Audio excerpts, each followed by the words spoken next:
ৰাজ্যৰ 7খন জিলাত হ'ব পাৰে সম্পূৰ্ণ লকডাউন। কৰোনা সংক্ৰমণ নকমিলে 10 দিনৰ বাবে হ'ব লকডাউন। বুধবাৰৰ কোভিড পৰ্যালোচনা বৈঠকত হ'ব এই সম্পৰ্কীয় সিদ্ধান্ত। যদি অহা সপ্তাহত কোভিড নকমে তেতিয়ালে 10 দিনৰ কাৰণে সম্পূৰ্ণ লকডাউন আমি দিব লাগিব। ৰাজ্যত সম্পূৰ্ণ লকডাউন হ'ব নেকি? যদি অহা সপ্তাহত কোভিড নকমে তেতিয়ালে 10 দিনৰ কাৰণে সম্পূৰ্ণ লকডাউন আমি দিব লাগিব। ৰাজ্যত এতিয়াও একাংশ জিলাত ভয়ংকৰ ৰূপত বৃদ্ধি পাইছে কোভিডৰ সংক্ৰমণ।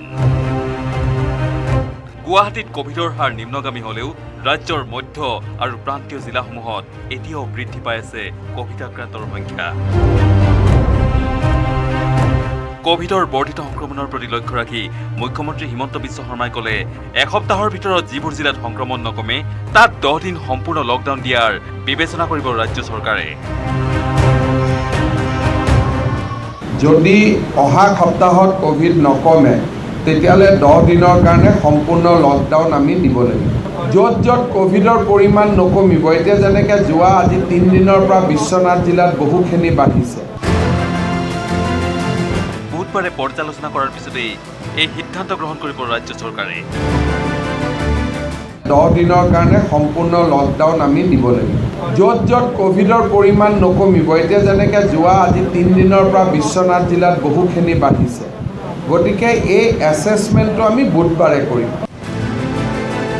যোৱা 15 জুনত ৰাজ্য চৰকাৰে কোভিড এছঅপি প্ৰস্তুত কৰাৰ সময়ত ৰাজ্যত 5খন জিলা সৰ্বাধিক কোভিড সংক্ৰমিত বুলি চিনাক্ত কৰা হৈছিল। এইসমূহৰ ভিতৰত আছিল তিনিচুকীয়া, ডিব্ৰুগড়, নগাঁও, শোণিতপুৰ আৰু কাছাৰ জিলা। কিন্তু শেহতীয়াকৈ বিশ্বনাথ আৰু গোলাঘাট জিলাতো কোভিডৰ বৰ্ধিত সংক্ৰমণ পৰিলক্ষিত হৈছে।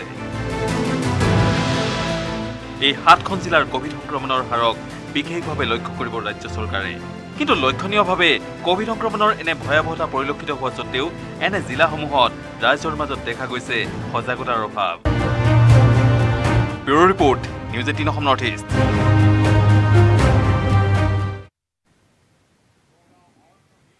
মেট্ৰ' ৰেলত বান্দৰৰ যাত্ৰা। চহৰ ফুৰিলে এটা বান্দৰে। বন এৰি বান্দৰে ধৰিলে মেট্ৰ' ৰেল। কিন্তু ক'ত এই সৌভাগ্য ঘটিল বান্দৰৰ? চাওঁ আহক। বান্দৰ মামাৰ মন গ'ল চহৰ ফুৰিবলৈ। সেইবাবে বন এৰি ধৰিলেহি দিল্লীৰ মেট্ৰ'। মানুহৰ বাবে অনেক কোভিড প্ৰটকল। মুখত পিন্ধিব লাগে মাস্ক। কিন্তু বান্দৰ মামাৰ অবাধ স্বাধীনতা। য'তে মন যায় তাতেই যাব পাৰে। পিছে বান্দৰামী এৰি এজন ভদ্ৰযাত্ৰীৰ দৰে বান্দৰটো বহিলহি যাত্ৰীৰ আসনত।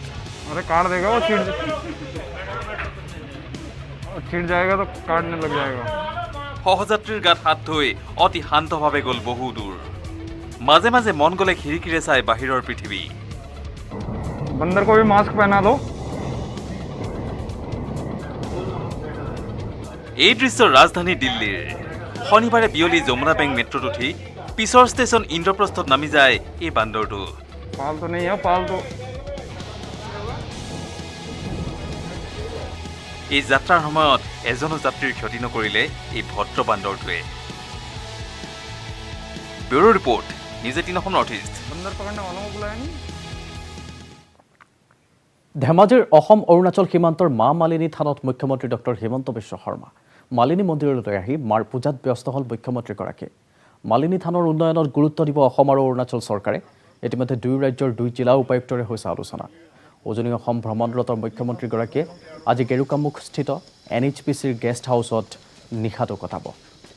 এয়া ধেমাজিৰ অসম অৰুণাচল সীমান্তৰ মা মালিনী থানত মুখ্যমন্ত্ৰী ডক্টৰ হিমন্ত বিশ্ব শৰ্মা উপস্থিত হোৱাৰ দৃশ্য। মালিনী মন্দিৰলৈ আহি মাৰ পূজাত ব্যস্ত হ'ল মুখ্যমন্ত্ৰীগৰাকী। মালিনী থানৰ উন্নয়নত গুৰুত্ব দিব তেখেতে। অসম আৰু অৰুণাচল চৰকাৰেও মিলি এই থানখনত উন্নতি কৰাত বা উন্নয়ন কৰাত গুৰুত্ব দিব। ইতিমধ্যে দুয়ো ৰাজ্যৰ 2 জিলা উপায়ুক্তৰে আলোচনা হৈছে। উজনি অসমত ভ্ৰমণৰত মুখ্যমন্ত্ৰীগৰাকীয়ে আজি গেৰুকামুখস্থিত NHPC গেষ্ট হাউচত নিশাটো কটাব।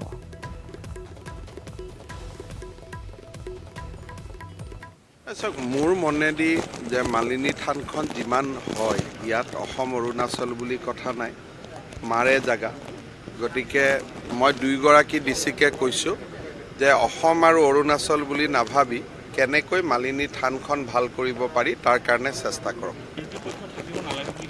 মই কৈছোঁ থাকাৰ কি দৰকাৰ চবে মিলি থাকিলে হ'ল এইটো কি বেয়া হয় নহয় গোটেই অসমীয়া মানুহখিনি আমি মিলি থাকিলেহে ভাল আৰু কিয় পক্ষ থাকিব লাগে সেইটোৱে গণতন্ত্ৰৰ ফালেদি চালে তেনেকুৱা লাগিব কিন্তু পৰিয়াল এটা চালেতো তেনেকুৱা নালাগে ৰঙিয়াৰ তুলসীবাৰীত আৰক্ষীৰ বৃহৎ অভিযানত ভাং নকল টকাসহ এজনক আটক কৰা হৈছে অঞ্চলটোৰ এগৰাকী মুৰ্গী ব্যৱসায়ীৰ ঘৰৰ পৰা প্ৰায় 50,000 টকাৰ নকল নোট আৰু 7 কেজি ভাং জব্দ কৰে আৰক্ষীয়ে মুৰ্গী ব্যৱসায়ীৰ নামত দীৰ্ঘদিনে আৰক্ষীয়ে নুৰজামাল আলিয়ে ভাং আৰু নকল টকাৰ ব্যৱসায়ত জড়িত থকাৰ অভিযোগ তুলিছে গোপন খবৰৰ ভিত্তিত অৱশেষত আৰক্ষীয়ে অভিযান চলাই গ্ৰেপ্তাৰ কৰে নুৰজামাল আলিক জনাইছো পুনৰ এবাৰ ৰঙিয়াৰ দৃশ্য ৰঙিয়াৰ তুলসীবাৰীত আৰক্ষীৰ অভিযান বৃহৎ পৰিমাণৰ ভাং নকল টকাসহ এজনক আটক কৰা হৈছে অঞ্চলটোৰ এগৰাকী মুৰ্গী ব্যৱসায়ীৰ ঘৰৰ পৰা প্ৰায় 50,000 টকাৰ নকল নোট আৰু 7 কেজি ভাং জব্দ কৰে আৰক্ষীয়ে মুৰ্গী ব্যৱসায়ীৰ নামত দীৰ্ঘদিনে নুৰজামাল আলিয়ে ভাং আৰু নকল টকাৰ ব্যৱসায়ত জড়িত থকাৰ অভিযোগ আৰক্ষীৰ গোপন খবৰৰ ভিত্তিত অৱশেষত আৰক্ষীয়ে অভিযান চলাই গ্ৰেপ্তাৰ কৰে নুৰজামাল আলিক নুৰজামাল আলীৰ ঘৰত আজি ৰঙিয়া আৰক্ষী প্ৰশাসনে তালাচী চলাই বৃহৎ পৰিমাণৰ গাঞ্জা সহ জালনোট উদ্ধাৰ কৰিবলৈ সক্ষম হয় ইয়াৰ এই ক্ষেত্ৰত আমি লাচিত জ্যোতি সংঘ অসম জাতীয় পৰিষদত আমি তীব্ৰ ভাষাৰে গৰিহণা দিছোঁ ইয়াৰ লগে আমি দোষী ব্যক্তিক উপযুক্ত শাস্তি প্ৰদানৰ বাবে অসম চৰকাৰৰ যি আপোনাৰ আবকাৰী বিভাগ আছে অসম চৰকাৰৰ প্ৰশাসনীয় বিষয় আছে তেখেতসকলৰ ওচৰত আমি দাবী জনাইছোঁ ছাগলীয়াত আৰম্ভ নতুন গেট ছাগলীয়াৰ কাজিৰঙাৰ কাটাত বহিৰ্ৰাজ্যৰ পৰা অহা প্ৰতিখন ট্ৰাকৰ ওজন জোখাৰ পিছতহে সোমাব পাৰিব অসমত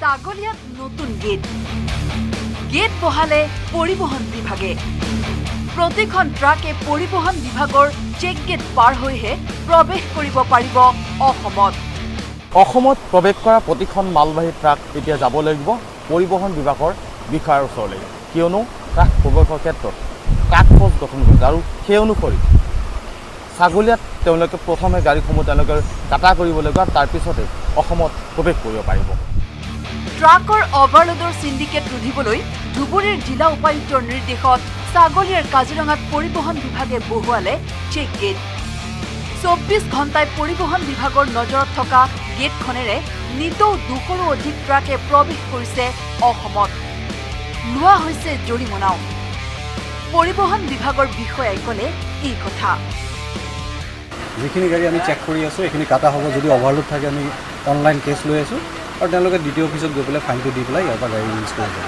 আৰু যদি ফুড আইটেম আছে সেইটো আমি যাব দিছোঁ অভাৰলোড থাকিলেও কেছ কৰি আমি কিছু গাড়ী যাব দিছোঁ ডেইলি ধৰি লওক 4-5টাটো কেছ হৈয়ে আছে পাই আছোঁ যিখিনি অভাৰলোড পাই আছোঁ এতিয়া আমি অলৰেডি 3টা গাড়ী কেছ বুক কৰিলোঁ অভাৰলোড পেনাল্টি স্পটত নহয় সেইটো অফিচত দিব লাগিব এতিয়া পাৰ অভাৰলোড পাৰ টনত 20,000 আৰু তাতকৈ যদি এক্সেছ থাকে 2,000কৈ প্লাছ হ'ব কাজিৰঙাৰ কাটাত ওজন কৰিলেহে দিয়া হয় অসম প্ৰৱেশৰ অনুমতি কাটা পৰিদৰ্শন কৰিবলৈ উপায়ুক্তই নিযুক্তি দিছে 7জনকৈ দণ্ডাধীশক পৰিবহণ বিভাগে ব্যৱহাৰ কৰা কাটা লোৱা হৈছে ধুবুৰীৰ বিধায়ক নজৰুল হকৰ নিকটাত্মীয়ৰ প্ৰতিখন ট্ৰাকৰ পৰা কাটা কৰাৰ নামত লোৱা হৈছে 15 টকাৰ পৰা 100 টকালৈ ধুবুৰীত শিলৰ অভাৰলোডৰ সিন্ডিকেটৰ বাবে গ্ৰেপ্তাৰ হৈছিল ডিএছপি যতীন দাস ইয়াৰ পিছতে জিলা উপায়ুক্তই টাস্ক ফ'ৰ্চ গঠনৰ কথা ঘোষণা কৰিছিল এই ক্ষেত্ৰত ছাগলীয়াত আৰম্ভ কৰা পৰিবহণ বিভাগৰ গেটে পুনৰ আন এক অধ্যায়ৰ মুকলি কৰিব নেকি এই প্ৰশ্নই দুলা দি গৈছে বহুজনৰ মনত গোলকগঞ্জৰ পৰা গোবিন্দ অধিকাৰীৰ report news 18 Assam North east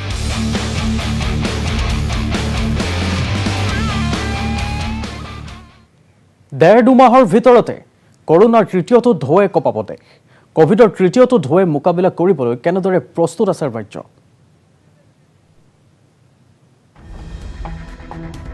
আকৌ সংহাৰী ৰূপ ল'ব নেকি কোভিডৰ তৃতীয় ঢৌৱে জোকাৰি যাব নেকি দেশ এইমছৰ মুৰব্বী ডাক্তৰ ৰণদীপ গুলেৰিয়াই দুমাহৰ ভিতৰতে কৰোনাৰ তৃতীয়টো ঢৌৱে দেশ কঁপাব বুলি সকিয়নি দিয়াৰ পাছতে আকৌ আহিছে কোভিডৰ ত্ৰাস দুদিন পূৰ্বে মুখ্যমন্ত্ৰী ডক্টৰ হিমন্ত বিশ্ব শৰ্মাই মন্তব্য কৰিছিল 1-1.5 মাহৰ পিছতে স্বাভাৱিক হ'ব অসমৰ পৰিস্থিতি নাথাকিব কোনো কোভিডৰ বাবে জাৰি কৰা বাধ্যবাধকতা হয়তো আমাৰ কোভিডৰ ওপৰত ৰেষ্ট্ৰিকশ্যনবিলাক এমাহৰ ভিতৰত নোহোৱা হৈ যাব, কাৰণ এমাহত 3 লাখ কৰি এমাহত 90 লাখ মানুহে ভেকচিনছ পাই যাব। অলৰেডি 50 লাখ মানুহে ভেকচিন পালেই, গতিকে half of the population will be covered. পিছে এতিয়া গুলেৰিয়াৰ মন্তব্য যেন সলনি কৰিছে পৰিস্থিতিৰ। স্বাস্থ্যমন্ত্ৰী কেশৱ মহন্তই ক'লে, কোভিডৰ তৃতীয় ঢৌৰ প্ৰত্যাহ্বান জয় কৰিবলৈ কেনেদৰে সাজু হৈছে ৰাজ্য চৰকাৰ। কোভিডৰ তৃতীয় যিটো ঢৌ আহিব বুলি বিভিন্ন ধৰণে বিশেষজ্ঞসকলে মত প্ৰকাশ কৰিছে বা বৈজ্ঞানিকসকলে মত প্ৰকাশ কৰিছে। যদি কেনেবাকৈ তৃতীয় ঢৌৰ সন্মুখীন হ'ব লগা হয়, তাৰ কাৰণে চিকিৎসালয়ৰ আমি পূৰ্ণ প্ৰস্তুতি আৰম্ভ কৰিছোঁ। লক্ষণীয়ভাৱে কোভিডৰ তৃতীয়টো ঢৌত শিশুসকল অধিক আক্ৰান্ত হ'ব বুলি মন্তব্য কৰিছিল বিশেষজ্ঞগৰাকীয়ে। এতিয়ালৈ ৰাজ্যত 18 বছৰৰ তলৰ 25,000তকৈ অধিক আক্ৰান্ত হৈছে কোভিড-19ত। Bolen Bhattacharya report, news 18 Assam North East. গোগামুখৰ গেৰুকামুখস্থিত NHPCৰ সভাকক্ষত আন্তঃৰাষ্ট্ৰীয় যোগ দিৱসত মুখ্যমন্ত্ৰী ডক্টৰ হিমন্ত বিশ্ব শৰ্মা, মুখ্যমন্ত্ৰীগৰাকীৰ লগতে মন্ত্ৰী ৰণোজ পেগু, সঞ্জয় কিষাণ, সাংসদ প্ৰদান বৰুৱা, কামাখ্যা প্ৰসাদ দাসা, বিধায়ক ভুৱন পেগু, মানৱ ডেকা, তৰংগ গগৈ, নৱ দলে, জয়ন্ত মল্ল বৰুৱা। এয়া গোগামুখৰ গেৰুকামুখস্থিত NHPCৰ সভাকক্ষত আন্তঃৰাষ্ট্ৰীয় যোগ দিৱসত মুখ্যমন্ত্ৰী ডক্টৰ হিমন্ত বিশ্ব শৰ্মা, মুখ্যমন্ত্ৰীগৰাকীৰ লগতে মন্ত্ৰী ৰণোজ পেগু, সঞ্জয় কিষাণ, সাংসদ প্ৰদান বৰুৱা, কামাখ্যা প্ৰসাদ দাসা, বিধায়ক ভুৱন পেগু, মানৱ ডেকা, তৰংগ গগৈ, নৱ দলে আৰু জয়ন্ত মল্ল বৰুৱা।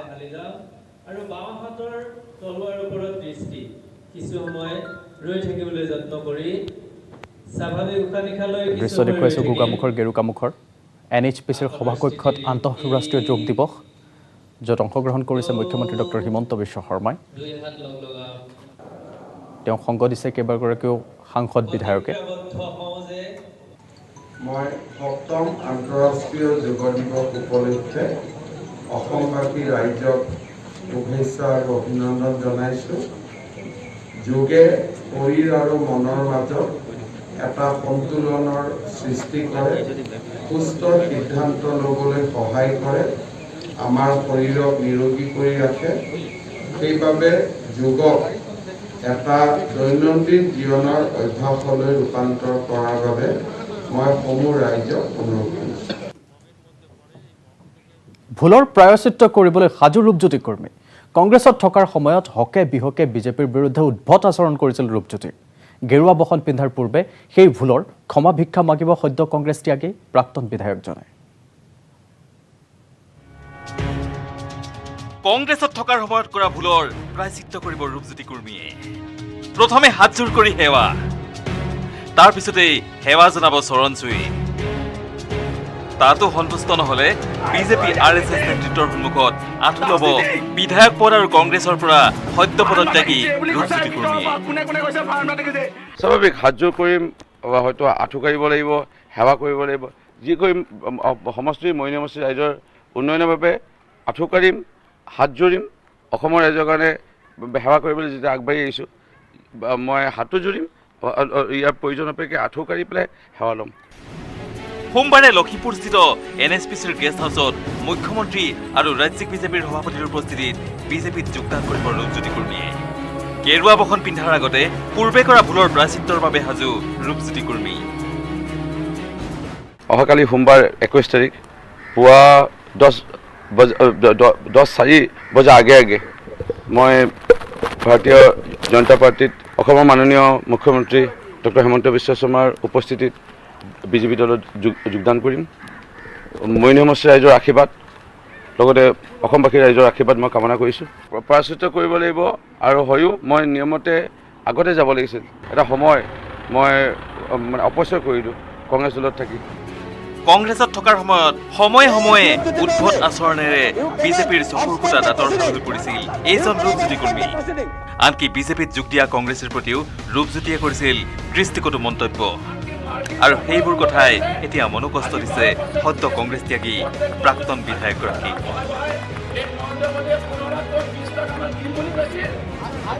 ইফালে ৰূপজ্যোতিৰ দলত্যাগে দুখ দিছে সতীৰ্থ কংগ্ৰেছ বিধায়ক কমলাক্ষ দেৱপুৰকায়স্থ। কেতিয়াও কংগ্ৰেছ নেৰু বুলি কোৱা ৰূপজ্যোতিৰ কংগ্ৰেছ ত্যাগত হতভম্ব হৈ পৰিছে কমলাক্ষ দেৱপুৰকায়স্থ। যেতিয়া ঘটনাটো হ'ল, যেতিয়া খবৰ পালোঁ যে তেওঁ আমাৰ দলৰ পৰা গুচি গৈ আছে, মানে নিজৰ মনত কিবা এটা কেনেকৈ এটা ফিলিংছ এটা হৈ গ'ল আৰু তো এইটো কাৰণে মানে বিৰাট মানে এনেকৈ এটা পৰিৱেশ হৈছে যে মই বুকৰ ভিতৰৰ পৰা কিবা এটা ওলাই গৈছে, এনেকৈ এটা পৰিৱেশ হৈছে আৰু এনেকুৱা ঠপককৈ বিজেপিত গুচি যোৱাটো মই বস্তুটো ধৰিব পৰা নাই। ইয়াৰ বিপৰীতে তীব্ৰ সমালোচনা কৰি ৰূপজ্যোতিক সুবিধাবাদী আখ্যা দিলে গোৱালপাৰাৰ পশ্চিম সমষ্টিৰ কংগ্ৰেছী বিধায়ক আব্দুল ৰছিদ মণ্ডলে। তেওঁৰ যিটো মনোবৃত্তি যোৱা নিৰ্বাচনৰ আগতেই গম পোৱা গৈছিল যে তেওঁক কিন্তু বিজেপিয়ে তেওঁক টিকট নিদিব, এই কথাটো যেতিয়া তেওঁ ভাবি পালে, জানিব পাৰিলে, তেওঁ বিজেপিত নোযোৱা হ'ল। এনেকুৱা ব্যক্তিয়ে তেওঁক সেই সপোনটো দেখুৱালে যে কংগ্ৰেছ এৰি দিয়া, আমাৰ বিজেপিৰ মাজত আহা, তোমাক মন্ত্ৰী পাতিম। চাগে সেই সপোনৰ পিছে দৌৰি তেওঁ বিধায়ক পদ এৰিলে, কংগ্ৰেছ এৰিলে আৰু বিজেপিলৈ গ'ল। গতিকে এইটো এটা ডাঙৰ কথা নহয়। গুৱাহাটীৰ পৰা বলেন ভট্টাচাৰ্য, কৰিমগঞ্জৰ পৰা গৌৰীশ নন্দী আৰু গোৱালপাৰাৰ পৰা Rinku Das, news 18 Assam North east. 2020 চনৰ 3 জুনৰ পৰাই বন্ধ হৈ থকা উত্তৰ পূব কয়লা ক্ষেত্ৰৰ একমাত্ৰ ঔদ্যোগিক প্ৰতিষ্ঠান কোল ইণ্ডিয়া পুনৰ খোলা সন্দৰ্ভত প্ৰতিষ্ঠানটোৰ বিষয়ববীয়াৰ সৈতে মাৰ্ঘেৰিটাত বৈঠকত মিলিত হয় মুখ্যমন্ত্ৰী ডক্টৰ হিমন্ত বিশ্ব শৰ্মা। মাৰ্ঘেৰিটাৰ পিছত নামৰূপৰ 3টাকৈ উদ্যোগ পৰিদৰ্শন কৰে মুখ্যমন্ত্ৰীগৰাকীয়ে। কিয় বন্ধ হৈ আছে কোল ইণ্ডিয়া? আকৌ কেনেকৈ খুলিব পৰা যাব উত্তৰ পূব কয়লা ক্ষেত্ৰৰ একমাত্ৰ ঔদ্যোগিক প্ৰতিষ্ঠানটো? কোল ইণ্ডিয়াৰ মাৰ্ঘেৰিটাত থকা দিহিং অতিথিশালাত অসমৰ মুখ্যমন্ত্ৰী হিমন্ত বিশ্ব শৰ্মাই কোল ইণ্ডিয়াৰ বিষয়াসকলৰ সৈতে এই সন্দৰ্ভত আলোচনাত মিলিত হয়। বৈঠকত উপস্থিত থাকে বন বিভাগ আৰু ৰাজহ উদ্যোগ আৰু শক্তি বিভাগৰ বিষয়ববীয়াও। মাৰ্ঘেৰিটাৰ বিভিন্ন দল সংগঠন আৰু স্থানীয় লোকে মাৰ্ঘেৰিটাৰ বিভিন্ন সমস্যাৰ লগতে কোল ইণ্ডিয়া পুনৰ খোলাৰ আহ্বান জনাই মুখ্যমন্ত্ৰীগৰাকীক স্মাৰক পত্ৰ প্ৰদান কৰে। শীঘ্ৰেই সমস্যাটো সমাধান কৰা হ'ব বুলি আশ্বাস দিয়ে মুখ্যমন্ত্ৰীগৰাকীয়ে। মই গোটেইখিনি পৰীক্ষা কৰি খুব ভাল কৰি গোটেই সমস্যাটো সমাধান কৰাৰ বাবে চেষ্টা কৰিম আৰু মাৰ্ঘেৰিটাৰ সামগ্ৰিক বিকাশৰ বাবে আমি অনাগত দিনত কাম কৰিম। অহা মাহত নতুন দিল্লীলৈ গৈ ফৰেষ্ট ডিপাৰ্টমেণ্ট, কোল ডিপাৰ্টমেণ্ট আৰু অসম চৰকাৰৰ এখন ত্ৰিপাক্ষিক বৈঠক অনুষ্ঠিত কৰি সমস্যাবোৰ সমাধানৰ বাবে আমি চেষ্টা কৰিব লাগিব। লগতে মুখ্যমন্ত্ৰীগৰাকীয়ে কয়, মুনাফা দেখা নাপালে কোল ফিল্ডসমূহলৈ ব্যক্তিগত খণ্ড নাহে। যেতিয়ালৈকে মুনাফা দেখা নাপায় তেতিয়ালৈকেতো ব্যক্তিগত খণ্ড নাহে। গতিকে মই ভাবোঁ যে সেইটো প্ৰশ্ন এতিয়া প্ৰশ্ন কৰা আৰু উত্তৰ দিয়া দুয়োটাৰে বৰ্তমান সময় নহয়। আমি চেষ্টা কৰিম, গোটেই বিষয়খিনি মই আজি বুজি ল'লোঁ। মাৰ্ঘেৰিটাৰ পিছত নামৰূপৰ 3টাকৈ উদ্যোগ পৰিদৰ্শন কৰে মুখ্যমন্ত্ৰী ডক্টৰ হিমন্ত বিশ্ব শৰ্মাই। নামৰূপ তাপবিদ্যুৎ প্ৰকল্পৰ নিৰ্মীয়মান 100 megawatt replacement power project, Assam petrochemical লিমিটেডৰ নিৰ্মীয়মান দৈনিক 500 টন উৎপাদনক্ষম মিথানল প্ৰকল্প আৰু ব্ৰহ্মপুত্ৰ ভেলী ফাৰ্টিলাইজাৰ কৰ্পোৰেশ্যন পৰিদৰ্শন কৰি আৰু উদ্যোগকেইটাৰ ঊৰ্ধ্বতন কৰ্তৃপক্ষৰ সৈতে আলোচনাত মিলিত হৈ উদ্যোগকেইটাৰ বৰ্তমানৰ পৰিস্থিতিৰ বুজ লয় তেওঁ। লগতে তেওঁ কয়, ৰাজ্য চৰকাৰ নামৰূপস্থিত 3টা উদ্যোগ পুনৰ উজ্জীৱিত কৰাৰ সদিচ্ছাৰ কথা। 8,000 কোটি টকা ব্যয়েৰে আমি নামৰূপ 4ৰ যিটো কল্পনা তাকো আমি এতিয়া আগুৱাই লৈ গৈছোঁ। আপোনালোকে জানে যে অসম চৰকাৰে ইতিমধ্যে ইয়াত 26% বিনিয়োগৰ প্ৰতিশ্ৰুতি দিছে আৰু অইল ইণ্ডিয়া লিমিটেডৰ সৈতে আমাৰ অইল ইণ্ডিয়া আৰু অসম গভৰ্ণমেণ্টৰ কম্বাইন ইনভেষ্টমেণ্ট প্ৰায় 42% হ'বগৈ। এই দিশত আমি আগবাঢ়িছোঁ। তাৰোপৰি ৰাজ্য চৰকাৰে আৰু কিমান প্ৰ'এক্টিভলি BVCLৰ লগত জড়িত হ'ব পাৰে তাৰ বিষয়েও আমি আলাপ আলোচনা কৰিছোঁ। ডিগবৈৰ পৰা ৰীনা কাকতি গগৈ আৰু নাহৰকটীয়াৰ পৰা Utpal Chaliha, news 18 Assam North east.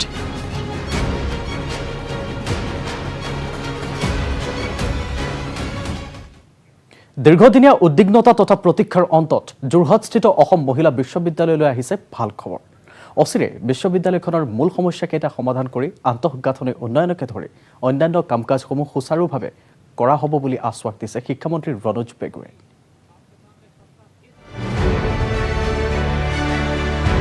2013 চনত যোৰহাটত প্ৰতিষ্ঠা কৰা অসম মহিলা বিশ্ববিদ্যালয়লৈ দীৰ্ঘদিনীয়া প্ৰতীক্ষাৰ অন্তত আহিছে এটা ভাল খবৰ।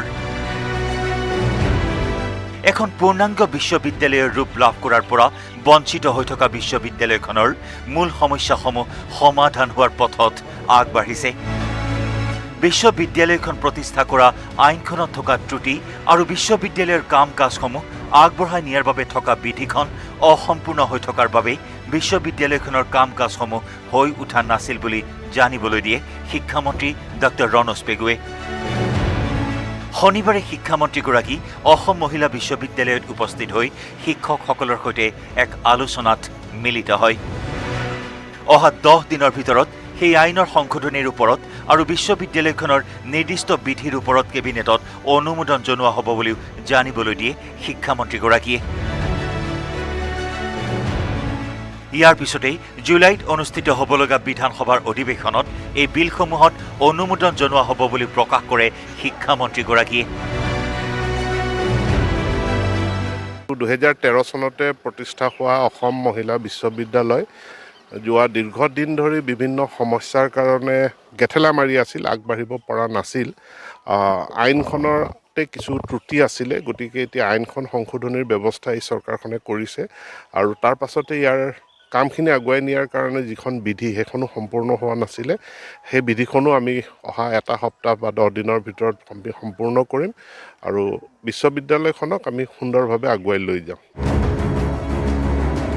আনহাতে বিশ্ববিদ্যালয়খনক পূৰ্ণাংগৰূপে গঢ়ি তোলাৰ বাবে প্ৰয়োজনীয় ভূমিৰ ব্যৱস্থা কৰাৰ লগতে বৰ্তমানৰ আন্তঃগাঁথনিসমূহ উন্নত কৰাৰ লগতে নতুন আন্তঃগাঁথনি নিৰ্মাণৰ বাবে বিশেষ পুঁজি আগবঢ়াব বুলিও জানিবলৈ দিয়ে শিক্ষামন্ত্ৰী ৰণোজ পেগুৱে। এতিয়া যিখিনি আমাৰ আন্তঃগাঁথনি আছে, এইখিনি আমি আনৰ পৰা পোৱা আন্তঃগাঁথনি, এইখিনিক উন্নত কৰা আৰু নতুন আন্তঃগাঁথনি নিৰ্মাণ কৰাৰ কাৰণে এটা আন্তঃগাঁথনিৰ পুঁজিও আমি বিশ্ববিদ্যালয়খনলৈ আগবঢ়াম। উল্লেখযোগ্য যে ইয়াৰ পূৰ্বে বিভিন্ন সময়ত বিশ্ববিদ্যালয়খনক পূৰ্ণাংগ ৰূপ দিয়াৰ দাবীত ছাত্ৰীসকলে ব্যাপক ৰূপত প্ৰতিবাদী কাৰ্যসূচী ৰূপায়ণ কৰি আহিছিল। যোৰহাটৰ পৰা গৌতম বৰাৰ report, news 18 Assam North east.